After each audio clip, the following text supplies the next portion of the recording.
Hi, you guys. Welcome back. My name is Carrie Penny. I am the Happy Crafty Homemaker, and welcome to Show and Tell number 296. So, another week. I am filming Monday, not Sunday. We got home from Mass. Troy decided he wanted lunch food, not breakfast food. So I went for a walk while we waited for him to be able to pick up a Popeye's chicken dinner. And yeah, so we actually ate takeaway yesterday, which was kind of novel, but I do love me some spicy Popeye's chicken. So I got to walk.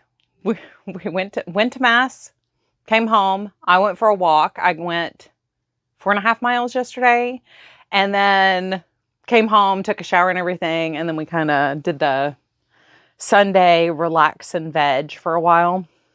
And then it was dinner time, and then it was bedtime. So anyway, I decided to go ahead and film today. We're going to run through everything, get as much done as we can today. Once again, we're doing things when we feel good and we have time. So it's about 1 o'clock in the afternoon. So it's a weird time. I still have not unboxed my new camera. So we are here with our old and trusty, reliable, faithful camera. And for some reason, so shiny.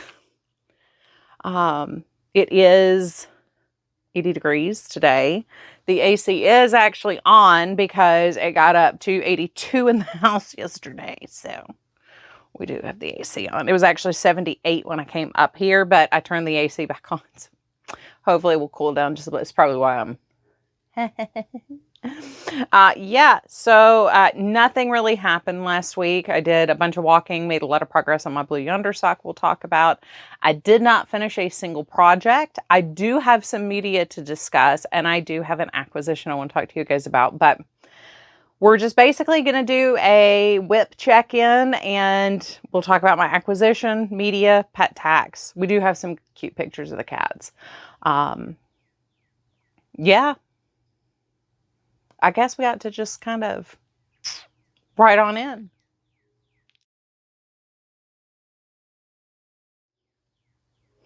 All right, so whips. So one we did not talk about last week is my machine knit panel cloak. So I was inspired by the comfort cloak that I did earlier this year in the bulky yarn to do something similar in panels on my flatbed knitting machine. So this is using Premier Basics in taupe, ballet, and taffy. And right now I have 3 of the panels joined. I have 3 more downstairs. I think I haven't decided yet.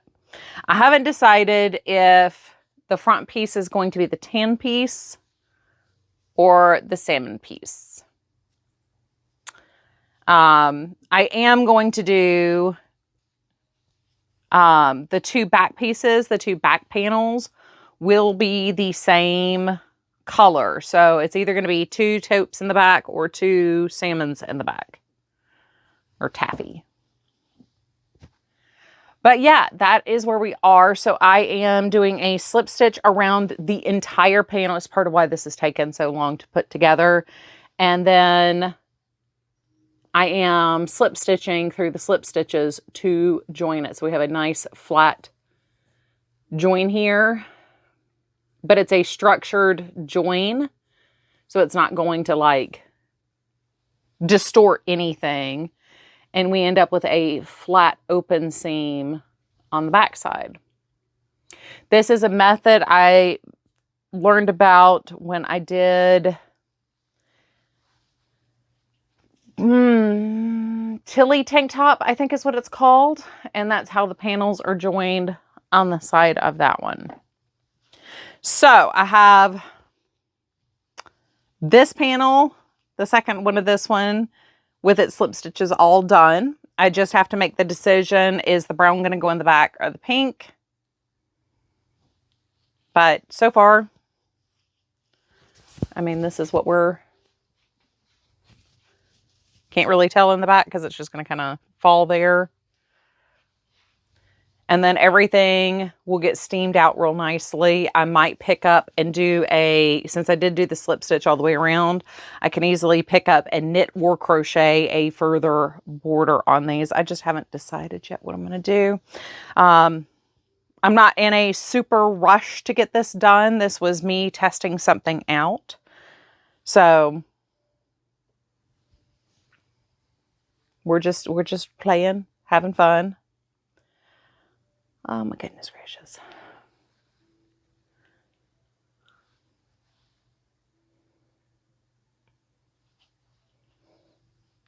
Next up,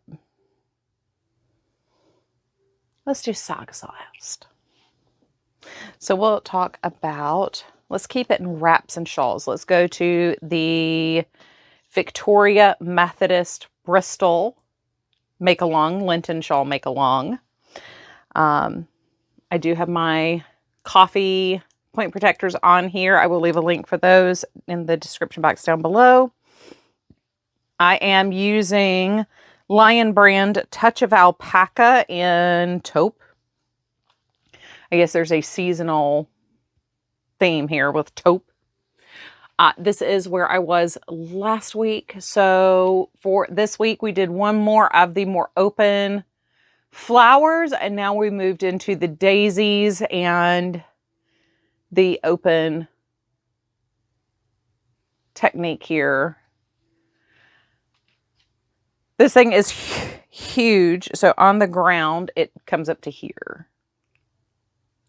I love it. I once again, I am making this extra large. So this is the largest size. This is the size for wrap.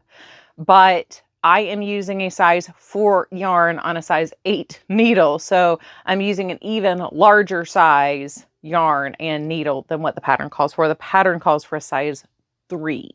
So I am definitely making this extra, extra large. I do want to come back and make this. I think I want this to be my cream or white wrap. I want to do one for myself. But we started out, we had little polka dots, then we had little posies, and then we had the little flowers, and we got the daisies, and then we moved into these more open motifs, and then we got like a full hydrangea head here.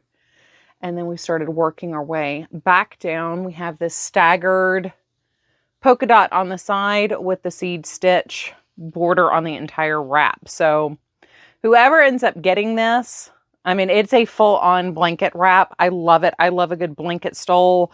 I guess that's part of the 2010s millennial in me, but I do love a good blanket wrap. So I think they're cozy. I think they're warm. They serve their purpose, and they can look so cute. So I am enjoying that thoroughly, and I'm using my Chow Goose size 8 needles.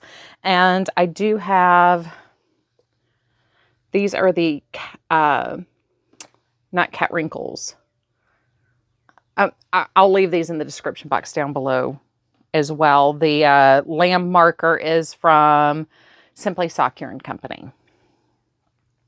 So, Captiva Tea, we've made a lot of progress on this, and I feel like we've made no progress on this.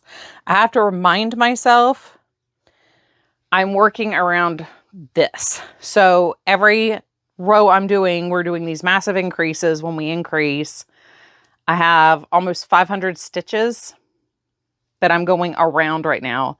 The markers that I'm using, these little dangly guys, these are from Melanie Crochets.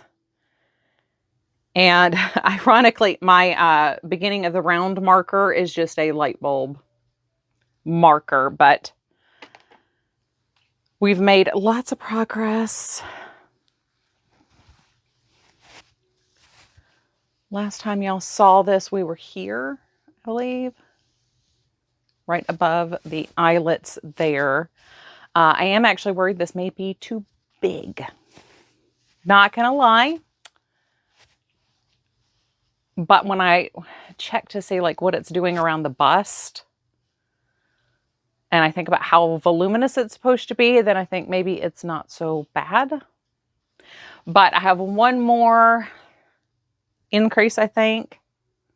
I am doing size 5, which is kind of like an extra large. Yeah. I'm trying to find, oh, there's my marker. I've got another one of my sheepy markers here. Yeah, so I was in that slip stitch row right above that. So I've actually made a lot of progress, but I mean, this feels quite large right now.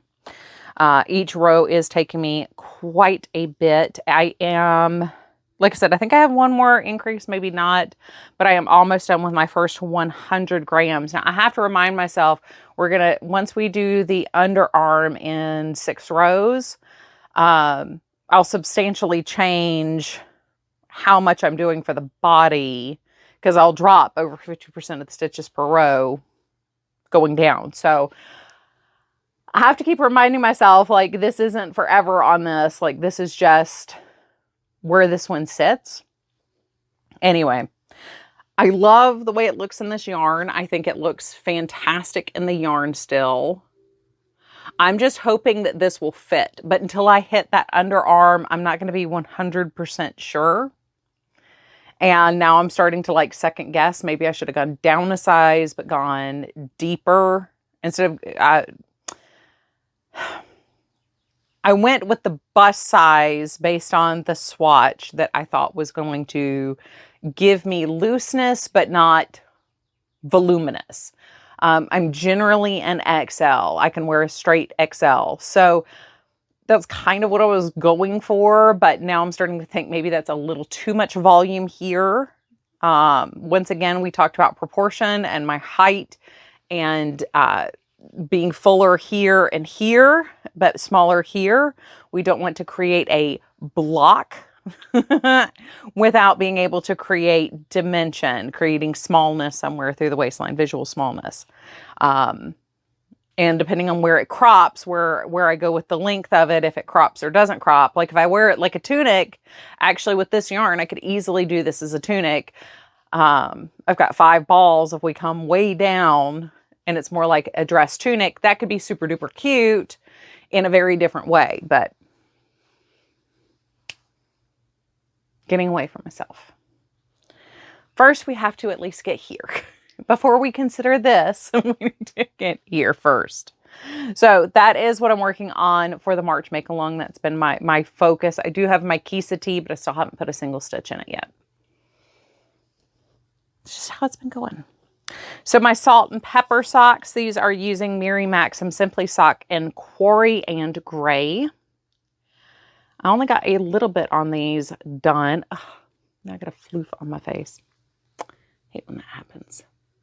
But we got, once again, we're looking at another, inch. Nothing dramatic or overly surprising. We are actually getting pretty close to the heel on these though. So these are for my husband.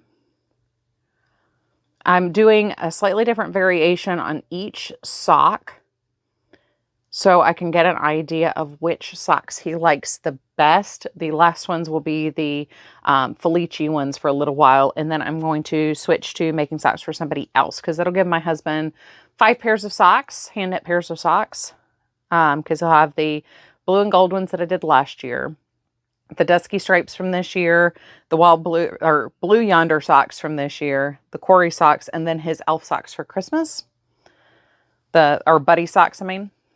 So our matching socks for Christmas, because we'll have them this year instead of last year like I had hoped.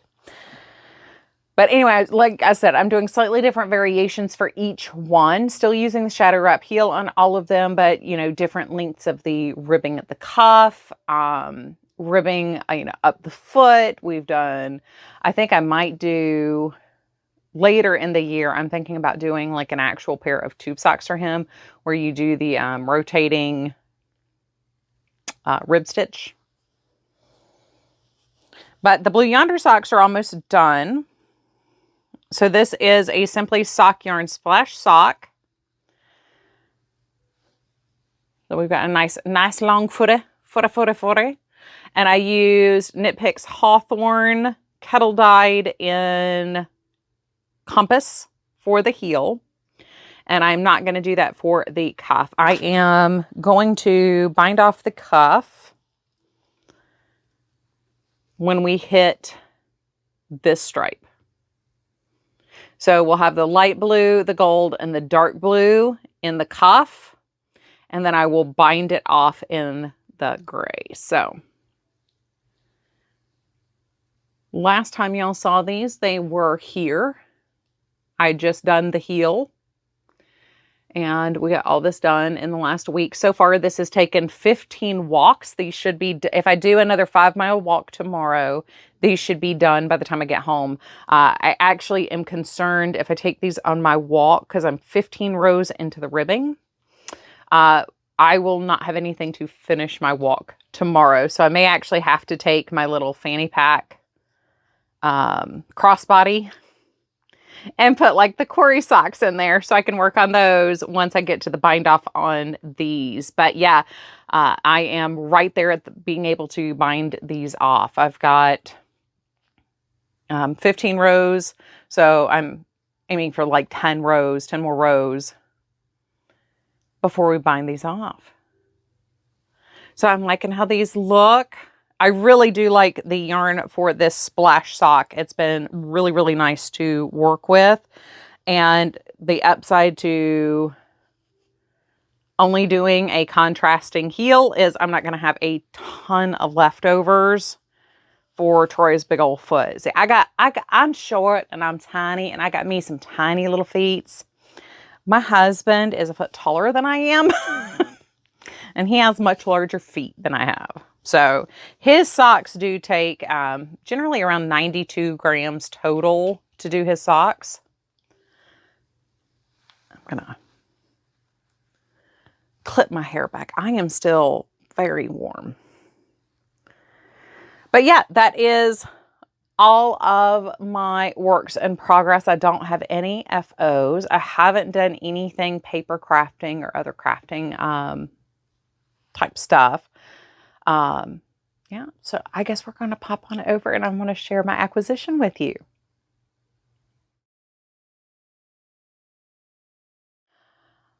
All right, you guys. So this is just a silly little acquisition. It's only loosely crafting related, but I was in the market for something like this. I've been looking for something like this for a while. And I finally found the thing that I wanted. So, many of you guys, once again, most of my viewers are not millennials. Most of my viewers are a little bit older than I am. So most of you will be familiar with McCoy pottery. And this is a piece from the 70s. My doggy is missing his collar. I actually do not see where his leash would tie in on this piece. Each one is a little bit differently. Is done just a little bit differently. I had, this is the second one I ordered. The first one that I ordered, the spinning wheel was completely broken off in line. The cat's head was completely. So I had to find one that had the right amount of gold and green for what I was looking for. And the original one I got had the 2 compartments to make this more, for doing flowers, putting flowers into it, using it more like a vase.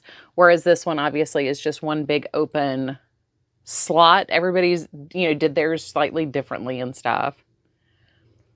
There's no like just one way to do these. The other one that I saw that I really liked is mostly green.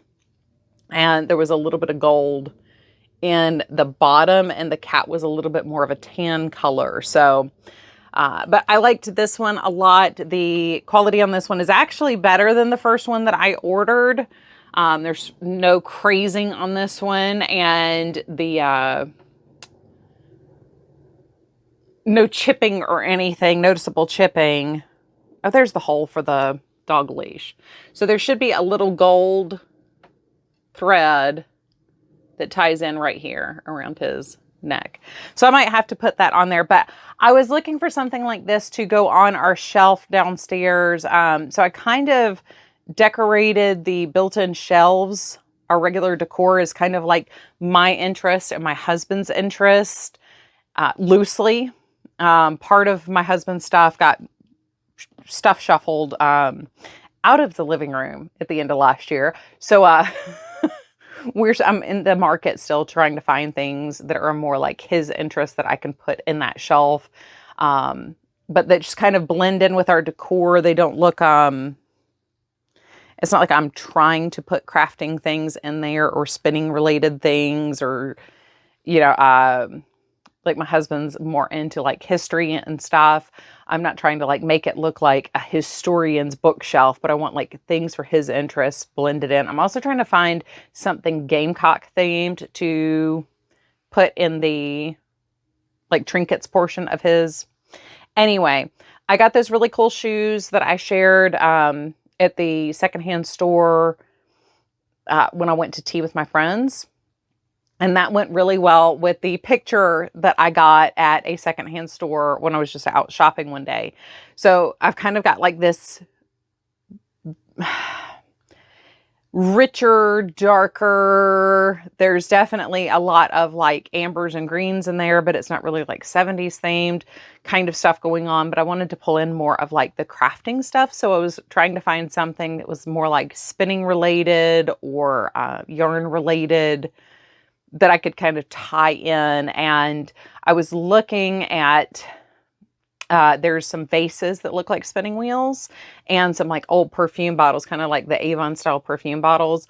And I was looking at stuff like that originally. And then I found this, and then it was trying to find one of these that was in really good quality, or yeah, the quality was really good. And it didn't have, you know, a ton of crazing or chipping and things like that just from wear and tear. So I finally found what I was looking for at the price I was willing to pay for it. I did find one for like $75, and I was like, there's no way I'm paying $75 for that. This one was $30, and I think it was like $38 after shipping and stuff. So I was very happy. At $30, I'm willing to pay for something in good quality, but I wasn't about to pay $70 for it, especially because there's so many on the market. I was being picky about colors. I was being picky on my end. We didn't need all that. So anyway, I am going to head on off. We got some pet tax here at the end. So you make sure you stay and look at Pippin and Banner and how cute their little faces are and what they've gotten into this week. It's been very pretty. So they've been spending a lot of time outside, and then they come in covered in pollen because everything in our world right now is yellow. It's painted yellow. I come home from my walks and I immediately have to take a shower because there's physically pollen in my eyes and in my nose, and I need to wash those out. You can feel it on your teeth. If you talk while you're outside or smile at a neighbor, it gets on your teeth. And when you close your mouth, you can feel your lips drag across the sandy pollen on your teeth. It's very unpleasant. Not fun. I hate this time of year.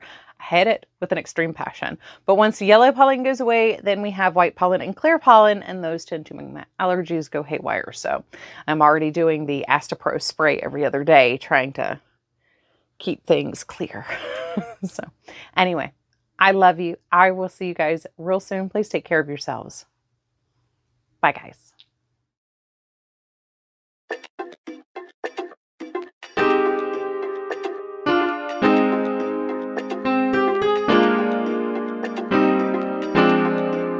Thank you.